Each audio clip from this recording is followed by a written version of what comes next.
الحمد لله رب العالمين صلى الله وسلم على نبينا Muhammad وعلى آله وأصحابه أجمعين أما بعد. We are continuing our readings, our contemplations upon and within the work that is entitled Qasasul Anbiya, that is entitled Stories of the Prophets, as has been authored by Abul Fida Ismail ibn Kathir. May Allah the Exalted bestow expansive mercy upon his soul as he passes in the year 774 Al-Hijri. And we now come into chapter 18, which is the story of Prophet Ilyas, alayhi salam. The author mentions Allah the Glorious and the Exalted. He states in the chapter Safat, after the story of Musa and Harun, alayhim salam, and Ilyas was one of the messengers, when he said to his people, "Will you not fear Allah? Do you invoke Baal and forsake the best of the creators, Allah, your Lord, and the Lord of your forefathers?" But they denied. So they will certainly be brought forth, except the chosen servants of Allah. And we left for him a good remembrance among the later generations. Peace be upon Ilyas. Verily, thus do we reward the good doers. Verily, he was one of our believing servants. Genealogists said that his name was Ilyas Neshabi. He is also called Ibn Yasin, Ibn Finhas, Ibn Izar, Ibn Harun. It is also said that his name was Ilyas ibn al-Azar ibn Izar ibn Harun. He was sent to the people of Baalabek, to the west of Damascus. He invited them to worship Allah and forbade them from the worship of an idol called Baala, and the female god was called Baal. That is why Allah said, "Do you invoke Baal and forsake the best of creators? Allah, your Lord and the Lord of your forefathers." When he did that, his people denied and rejected him and wanted to even kill him. It is said that he fled and hid from them. In this context, Ka'b al-Ahbar said, Ilyas alayhi salam hid from the king of his people by going into a cave for 10 years. When Allah destroyed that king and another replaced him, Ilyas alayhi salam came to him and presented Islam to him. He accepted the invitation, and along with him, a large number of his people also became believers. About 10,000 of his people did not believe, so the king ordered their killing, which was carried out. There are many ahadith concerning the details about Ilyas alayhi salam. However, they are all not reliable. Similar to Khidr alayhi salam, it was said that Ilyas too did not die. However, the correct opinion is that both of them have in fact passed away. Chapter 19, the story of Hazqeel alayhi salam. Allah the Glorious said, "Have you not seen those who fled their homes in thousands for fear of death? Then Allah said to them, 'Die.' Then he gave them life. Verily, Allah is bountiful to the people, but most of the people are ungrateful." May Allah grant us of his bounty abundantly and save us from being ungrateful. Muhammad ibn Ishaq reported Wahab ibn Munabbih as saying, when Caleb ibn Yufani died after Yusha, Hazqeel ibn Budhi succeeded him as a prophet of the children of Israel. Ibn Ishaq said, the Israelites fled from their houses for the fear of plague, and settled down in the plateau. So Allah said to them, die. And they all died. Then a fence was erected around where they lie dead, so that wild animals would not eat them. After a very long time, a few centuries, Hazqeel alayhi salam passed by them. He stopped and started reflecting. It was said to him, would you like that Allah resurrect them while you all are watching? He said, yes. So he was ordered to call out to the bones to come back to life and to have the flesh upon them, uh, muscle by muscle, reanimate. So he called them due to Allah's order, and all the people stood up and said, Allahu Akbar, as though they were one man. According to a number of the companions, may Allah be pleased with them, there was a town called Dawardan, where a plague inflicted the people. So the majority of its inhabitants fled and camped outside of town. Whoever remained behind perished except a few. When the plague finished, all those who fled returned to their town. The few who survived from among those who remained behind in the town said, these people were more intelligent than us. If we had done as they did, we would all have survived. If the plague comes again, we will all flee with them. Later on, the plague inflicted them again. In this time, they all fled together. Their number exceeded 33,000. They camped in the same place as they did before, in the valley of Afih. An angel from the bottom of the valley and another from the top called out to them, saying, all of you die. So they all died. After a long time from this incident, a prophet by the name of Hazqeel passed by them. When he saw their state, he stopped and began reflecting, twisting his fingers and his jaw. Then Allah revealed to him, do you want that I show you how I bring them to life? He said, yes. So he was asked, call out to them. He called, saying, O bones, Allah orders you to come together. So the bones started flying toward each other and became skeletons. Then Allah ordered him to call, O bones, Allah orders you to put on flesh. So they started putting on flesh and blood, and the clothes in which they died. Then he was ordered to call them, O bodies, Allah orders you to rise. So they all stood up.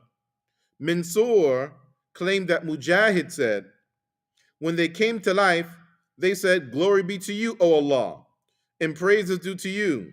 There is none worthy of worship except you. Then they all returned to their people who knew that they were dead from before. After that, they lived their full lives, which had been written for them. The Imams Ahmad al-Bukhari and Muslim reported on the authority of Ibn Abbas, may Allah be pleased with him and his father, that once the Khalifa, the Caliph, Umar ibn Khattab, may Allah be pleased with him, went to Syria. When he reached a place called Sarak, the commanders of the Muslim army, Abu Ubaidah, and others met him and informed him that a plague has inflicted Syria. Umar then consulted the companions, both the Muhajirin and the Ansar, both the Meccans and the residents of Medina. They could not come to an agreement as to what to do next. Then came Abdurrahman ibn Auf, may Allah be pleased with him, who was away for some reason. And he said, I have some knowledge about this issue. I heard the Prophet ﷺ saying, if a plague inflicts a place and you happen to be there, then do not come out of it fleeing from it. And if you hear about it inflicting another place, then do not enter it. So Umar praised Allah and then went back. Muhammad ibn Ishaq said, nothing was mentioned to us regarding the period of Hazqeel, regarding the period Hazqeel stayed among the children of Israel, and even regarding his death. However, after his death, the children of Israel forgot their covenant with Allah and started worshiping idols. Amongst the idols they worshipped was an idol called Baal. Then Allah sent to them Prophet Ilyas, Ibn Yasin, Ibn Finhas, Ibn al-Izar, Ibn Harun, Ibn Imran. We have already mentioned the story of Prophet Ilyas alayhi salam earlier after the story of Khidr alayhi salam, since they are often mentioned together. And also since their story came after the story of Prophet Musa alayhi salam in the chapter Safat. And Allah knows best. The author's reasoning for mentioning Ilyas before Hazqeel, even though Hazqeel comes before Ilyas. Chapter 20, and the last chapter that we will discuss today. The story of Yasa, Elijah. Allah mentioned him along with other prophets in the chapter Al-An'am, saying, and we guided Ismail, Al-Yasa, Elijah, Yunus, Jonah, and Lut, Lot. And to all we favored over the nations. And Allah, the glorious and the exalted, he is stated in the chapter Sa'd, and mentioned Ismail, Ishmael, and Al-Yasa, Elijah, and Dhul Kifl, potentially Isaiah, and they were all of the best. Muhammad ibn Ishaq reported from Hassan al-Basri, may Allah bestow mercy upon all of their souls, saying, Al-Yasa came after Ilyas, peace be upon them. He stayed among them for as long as Allah willed, calling his people to the way of Allah, and followed the laws and Sharia revealed to Ilyas alayhi salam. He did this until he passed away. Then evil action spread among the people, including transgression against the people. They even killed prophets. Ibn Asakir, he said that his lineage was Al-Yasa' ibn Adi, and of course ibn means son or son of, Al-Yasa' ibn Adi, ibn Shutlam, ibn Ephrathim, ibn Yusuf, ibn Yaqub, ibn Ishaq, ibn Ibrahim. It is said that he was the cousin of Prophet Ilyas, peace be upon all of them. It is also said that he hid with Ilyas alayhi salam in the cave when the latter hid from the king of Baalabak. When Ilyas alayhi salam came out of hiding, Ilyas alayhi salam also went with him to his people. When Ilyas died, Ilyas took over his mission when Allah made him a prophet to his people. And this succession of prophethood and this overlap of prophethood is a prime example of the reality in that Allah, the glorious and the exalted, there are no people that had more prophets sent to them by Allah than the children of Israel. And every time there was one prophet who perished or passed away, then Allah will raise another prophet amongst them. Sometimes, as we've seen here on several occasions, there being more than one prophet or messenger at one time. In our next sitting, inshallah ta'ala, we'll take a story that has a little bit more length to it. And that is the story of Shamuel, or the story of Samuel alayhi salam. And then after the story of Samuel, then we come to a prophet that many of us are more familiar with, the prophet Dawood, or the prophet David alayhi salam. هذا والله أعلم صلى الله عليه وسلم.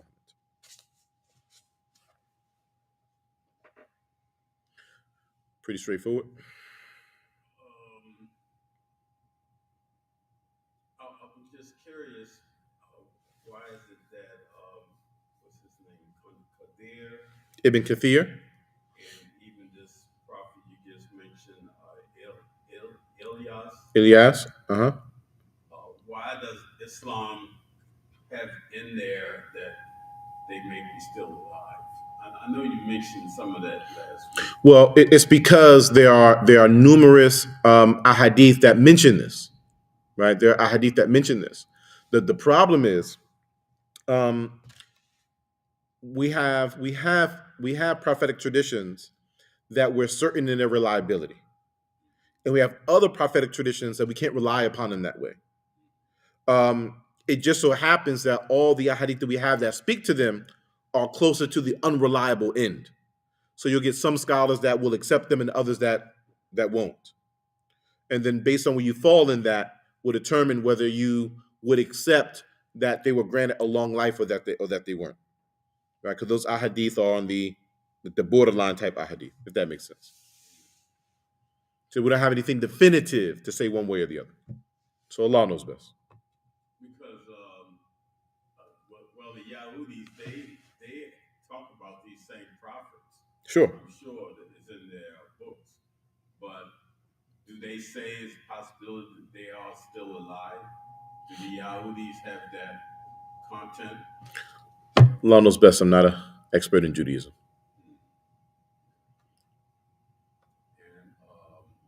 And is he some kind of Ilyas? Ilyas? Ilyas. Is he kind of some kind of way related to Suleiman? Well, he's after. Suleiman is after, right? Oh, So Suleiman is not the predecessor no, before? no, he's after. These are all before that, Oh, right? So we have Samuel, we have David, and then Suleiman or Solomon is the son of David. David. So that's up and coming. We haven't gotten that far yet. Oh, I see. Mm-hmm. Yep. Barakallahu feek, Sheikh.